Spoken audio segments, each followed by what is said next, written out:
Então, para cada Kuji, ou Kujikiri, que são os cortes, ou Kujinuin, que é o movimento parado, existe um conjunto de características que eu vou me apropriar. Mas para que eu possa me apropriar dessas características, física ou emocionalmente falando, eu preciso primeiro construí-las mentalmente. Então eu vou criar um cenário mental. Primeiro eu imagino, produzo esse cenário mental, depois eu mentalizo. O que seria, portanto, a mentalização aqui? É você reforçar essa imaginação, é você sustentar essa imaginação. Então toda vez que eu paro para fazer a técnica meditativa, e eu me reporto a esse cenário que eu já construí, eu vou agregando detalhes, eu vou agregando outros princípios, outras características, e eu mentalizo o meu corpo e mente assimilando aquilo. Então, meu corpo ele vai se apropriando dessas características que nascem primeiramente na mente, através da mentalização, e o meu corpo vai se tornando mais forte, mais saudável, mais energético. Ou seja, eu vou me integrando de uma maneira mais adequada com o meio ao qual eu estou combatendo ou coletando informações, isto enquanto ninja. Né? No livro O Cérebro Ninja, eu faço uma analogia a uma esteira shuriken de 5 pontas. E eu digo o seguinte, existem 5 características mentais que fazem com que a gente possa potencializar o nosso uso do cérebro 100% a nosso favor. Então, eu falo de foco, eu falo de memória, eu falo de comunicação, da capacidade de ter criatividade e da intuição. Quando eu escrevi sobre intuição, eu encontrei um dado muito interessante sobre algumas práticas que existem dentro do Rinpo, como, por exemplo, luta com olhos vendados e percepção extrasensoriais. Como isso é possível?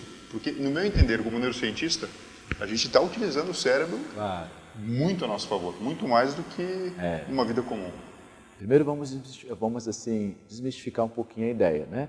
Não são poderes paranormais, né? Não somos feiticeiros, bruxos ou alienígenas incorporados aqui, né? Fazendo essas técnicas. São técnicas naturais que pertencem... É possível, né? A intuição que você citou, para nós, praticantes de Rinpo, ela é muito desenvolvida, ela é muito praticada mesmo. A gente tem um treinamento chamado Hiden Gata, que é treinar a percepção da morte, desenvolver as percepções extrasensoriais que temos, né? Aí tem um determinado treinamento chamado Sakijutsu. Sakijutsu poderia ser traduzido como arte da morte ou pressentir a morte. Um dos testes de Saki, né, é você ficar de costas para o seu professor está com uma espada e você está sentado nessa posição. Ele está em pé atrás de você com a espada.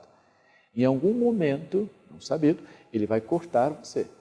Você não vê, você não ouve, e você tem que se desviar no momento certo. Rolar, saltar, fazer alguma coisa para evitar o corte. Né? Aí você fala assim, mas como é que isso é possível? Né? Você não captou o movimento, você captou a intenção de matar o seu professor. Não que o seu professor queira te matar, mas para que você desenvolva esse reflexo instintivo, essa percepção extrasensorial, ele coloca na espada a intenção de matá-lo. Então, no momento que ele corta, você capta essa intenção. Eu falo que é o nosso sensor aranha, nosso poder X-Men, né? E a gente sai, se desvia e preserva a vida. E é claro que para chegar nesse nível, que é um nível muito mais avançado, você vai desenvolvendo isso aos poucos, né? Dentro do nosso programa de treinamento tem várias técnicas para desenvolver a nossa percepção extrasensorial, a nossa premonição. Então, e o estágio final, é muito interessante isso, esses testes eles acontecem primeiro com uma espada de madeira, depois com uma espada de bambu, e o teste final é com uma espada verdadeira, corte. Dentro do nosso programa de estudos, depois eu te mostro, o teste para você ser um grande shihan, um grande mestre, né? Você vai sair com o seu sensei para passear na floresta, para conversar sobre o que ele quiser, né? Só vocês dois.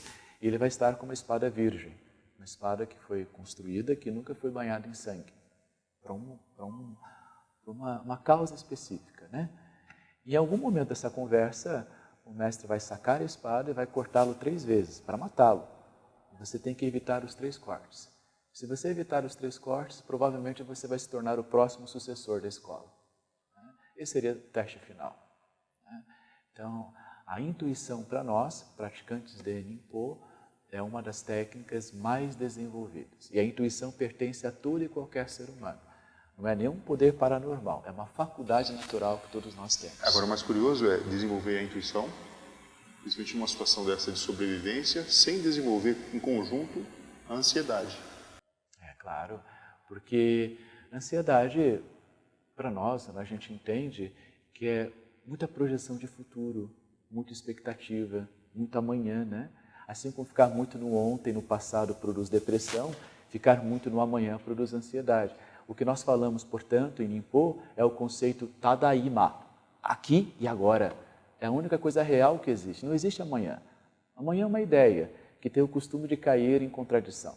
O passado já foi, é uma ilusão, uma historinha que contamos dentro da nossa mente, que reflete um ponto de vista de algo que ocorreu que provavelmente não era verdade. Mas era o nosso ponto de vista de um cenário que me levaria talvez à verdade. Mas a única coisa que existe de real é o presente.